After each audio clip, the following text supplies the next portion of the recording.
Greetings, I'm Ed the Antiquarian. Behind me you see the Rosetta Stone.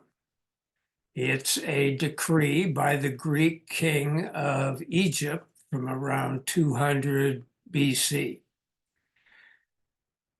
What's interesting for us is that it consists of two different languages in three different scripts. Up here we have hieroglyphics. Down here, Egyptian Demotic, which is sort of derived from cursive writing, and further down, the same inscription in classical Greek.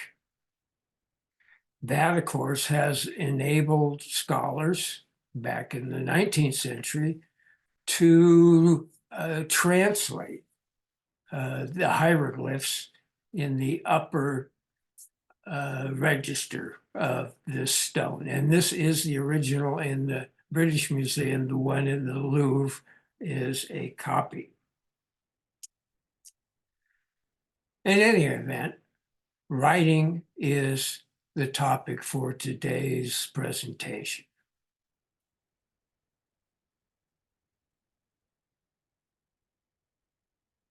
Now, writing is a hallmark of a civilized society. And writing as a skill seems to have developed in the Western tradition, at least in this area. In Mesopotamia, the land between the two rivers, in Sumer. The Sumerians were a distinct people, probably from this hill region up here.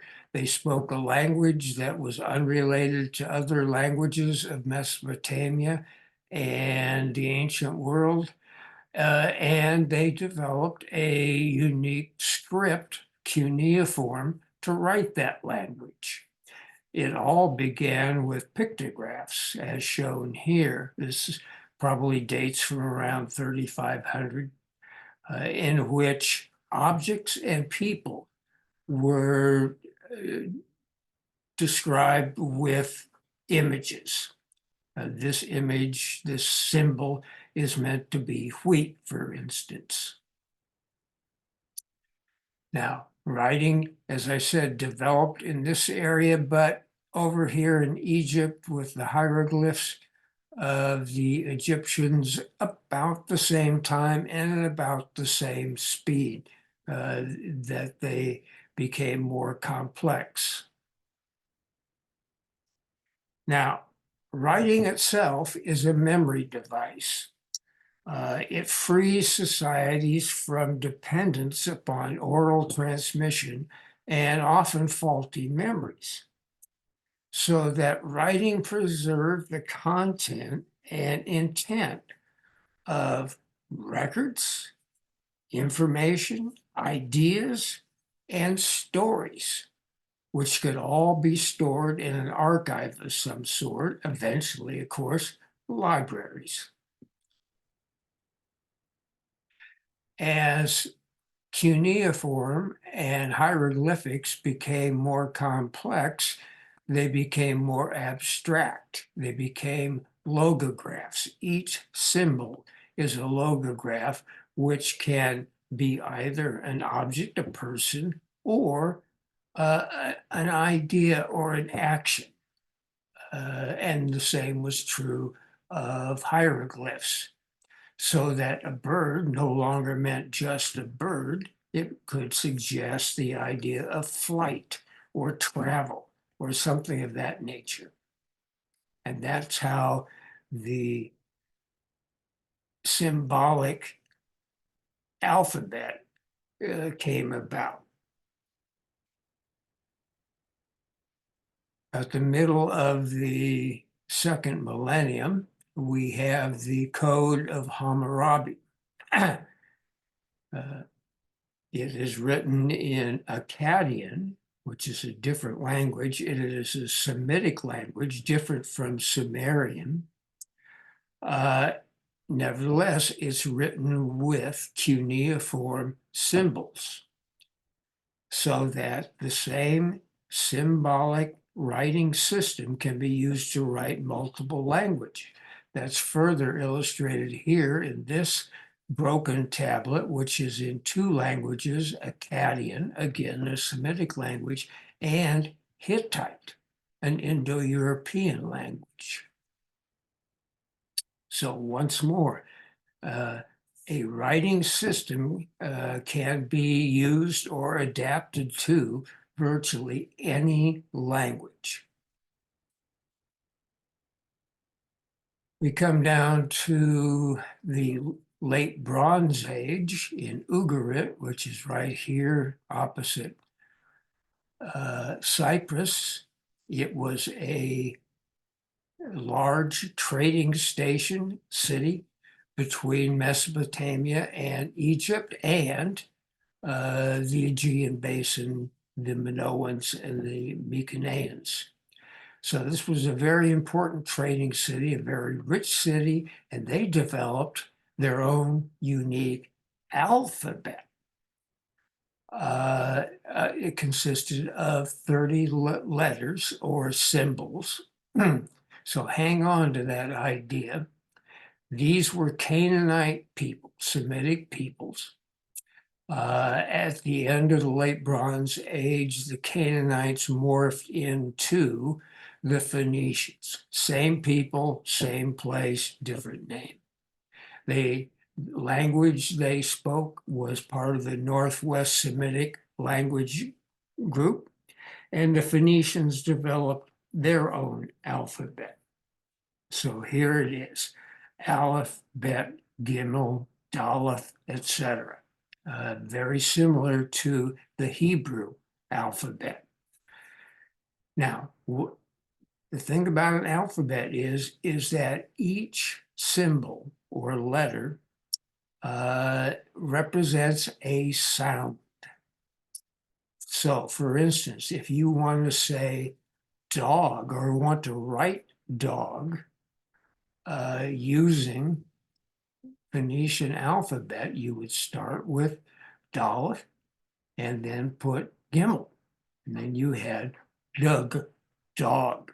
You have to insert the vowel because there are, except for Aleph, there are no vowels.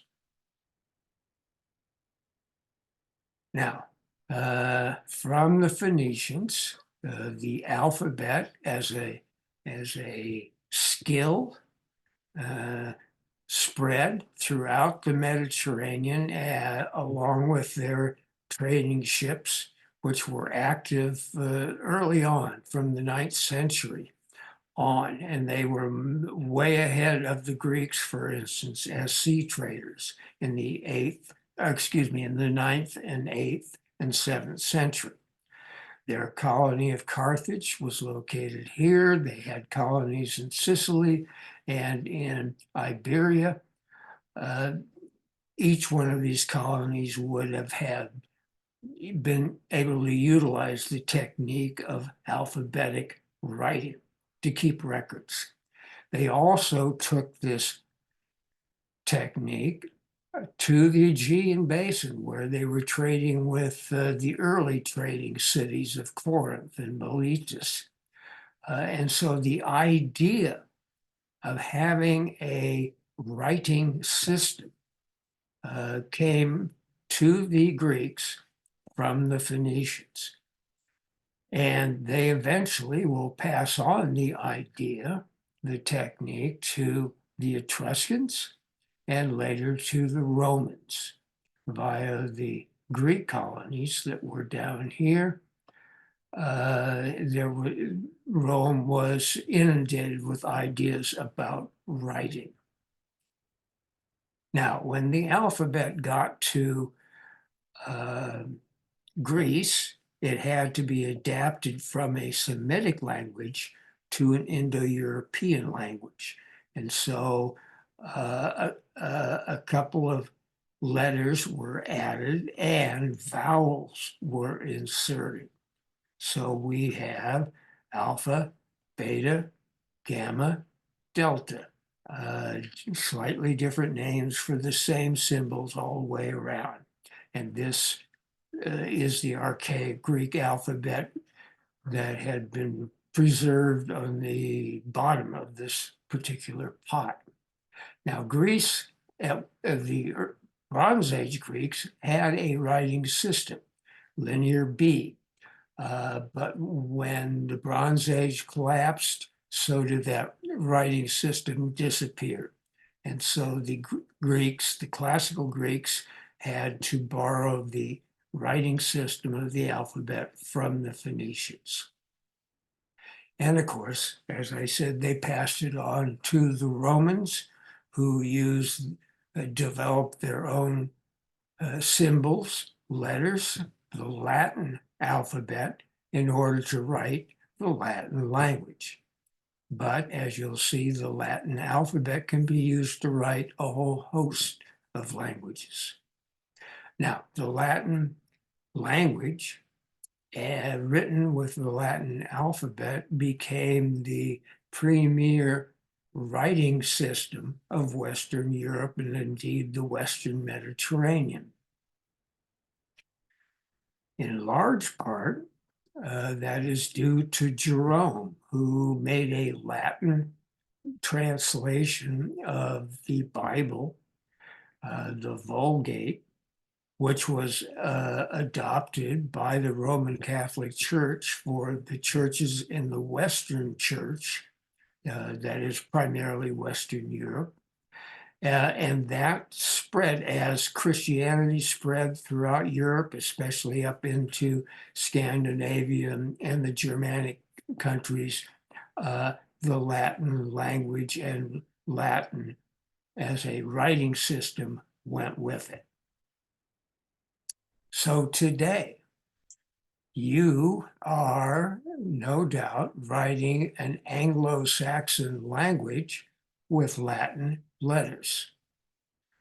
And that is true of people who are writing Swedish or German or Spanish, all written with Latin letters, including Turkish, because the Turkish language, the leaders of Turkey adopted the Latin alphabet to write the Turkish language. Then we have the Greek alphabet, which is distinct and different from the Latin alphabet.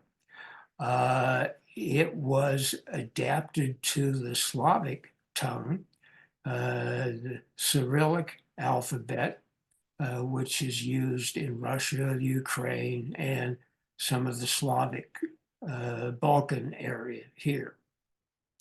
So that's the story of the Latin alphabet and how it got to Western Europe and, of course, to 21st century California. Thanks for watching. Please come back at your convenience and see what new videos have been posted for your lifelong learning experience.